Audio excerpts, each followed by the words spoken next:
Hello students, बिल्कुल आप board पे सही पढ़ पा रहे हैं। क्या नीट 2026 का पेपर लीक हो गया है? जिस तरह से खबरें आ रही है, इस बार आईबी यानी इंटेलिजेंस ब्यूरो ने कुछ लोगों को पकड़ा है सीकर से।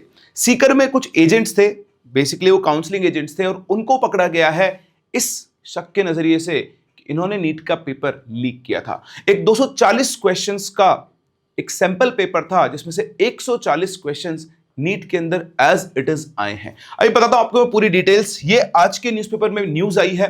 सीकर और जयपुर में संदिग्धों से चल रही है पूछताछ। पूरा का पूरा जो ये आप बोल सकते हो, क्या कहते हैं इसको, नेटवर्क है ना। तो देखें आप, शायद आपको पढ़ने में नहीं आ रहा होगा। देहरादून, सीकर, झुंझुनू से 13 संदिग्ध लोगों को पकड़ा गया है।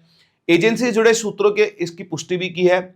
एसओजी यानी स्पेशल ऑपरेशन ग्रुप इसके ऊपर 2 लेवल के ऊपर काम कर रहा है। ये रहा, जांच एजेंसी को 300 प्रश्नों से अधिक का एक गेस्ट पेपर मिला है, जिसमें से 140 क्वेश्चन हूबहू पेपर में आए हैं। मतलब इसकी तैयारी पहले से कर ली गई थी, और इस बार तरीका थोड़ा बदल दिया गया है। एग्जैक्ट पेपर देने की जगह 300 क्वेश्चंस का एक गेस्ट पेपर बनाया गया, और उसमें से बता दिया गया कि इतने क्वेश्चन ये हैं जो आने वाले हैं। इसका मतलब पेपर लीक हो सकता है। हुआ है या नहीं ये कंफर्म नहीं हुआ है, लेकिन जिस हिसाब से जांच चल रही है उसके हिसाब से कहां से, देखो एक बहुत इंपॉर्टेंट, देहरादून से पकड़े गए संदिग्धों में एक सीकर का राकेश मंडावरिया है। उसका पिपराली रोड पर एक नामी कोचिंग संस्थान के सामने कंसल्टेंसी का ऑफिस है। राकेश की निशानदेही पर देहरादून शनिवार देर शाम 4 और लोगों को पकड़ा गया है। पूछताछ जारी होने के बाद ही साफ होगा कि वाकई में पेपर लीक हुआ है या फिर नहीं हुआ है। वाकई में सिर्फ एक गेस्ट पेपर था, या जहां पर पेपर प्रिंट होता है या जहां टीचर्स ने पेपर बनाया होगा जहीं से भी पेपर बनकर निकला है, क्योंकि सेंटर से पेपर लीक नहीं हुआ है।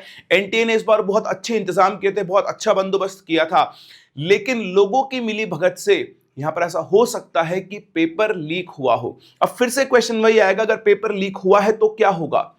देखा जाएगा कि पेपर किस लेवल पर लीक हुआ है। 2024 में जब पेपर लीक हुआ था तो वहां पे प्रूव हुआ था सुप्रीम कोर्ट के अंदर कि 67 स्टूडेंट्स जो हैं, या फिर 100-200 स्टूडेंट के बीच में ही पेपर लीक हुआ है, इसलिए 24 लाख स्टूडेंट्स का एग्जाम जो है उसे कैंसिल नहीं कर सकते। सेम सिचुएशन यहां पर भी आने वाली है, क्योंकि मुझे नहीं दिख रहा है कि बहुत बड़ा यहां पर अभी कोई लीक हुआ है।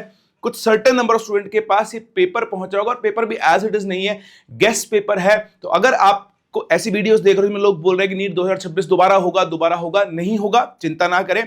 नीट 2026 दोबारा नहीं होगा, एग्जाम कैंसिल नहीं होगा। एग्जाम से तब कैंसिल होगा जब ये पेपर 10,000, 20,000, 25,000 लाख स्टूडेंट के पास पहुंचा हो। मास स्केल के ऊपर जब पेपर लीक होता है तभी एग्जाम दोबारा होता है, अदरवाइज एग्जाम दोबारा नहीं होता है। तो अभी हम लोगों को थोड़ी देर देखना पड़ेगा, सुनना पड़ेगा, वेट करना पड़ेगा, ये जांच जब तक चलेगी।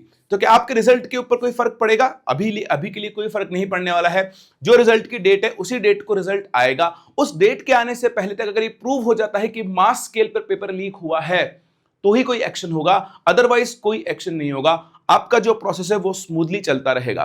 जैसे किसी भी झांसे में ना आए जब लोग बोल रहे हो कि पेपर दोबारा होगा, दोबारा से तैयारी शुरू कर दो, ऐसा कुछ भी नहीं होने वाला है। अभी सिर्फ ये हिंट मिले हैं, ये भी प्रूवन नहीं है कि पेपर लीक हुआ है या फिर नहीं हुआ है।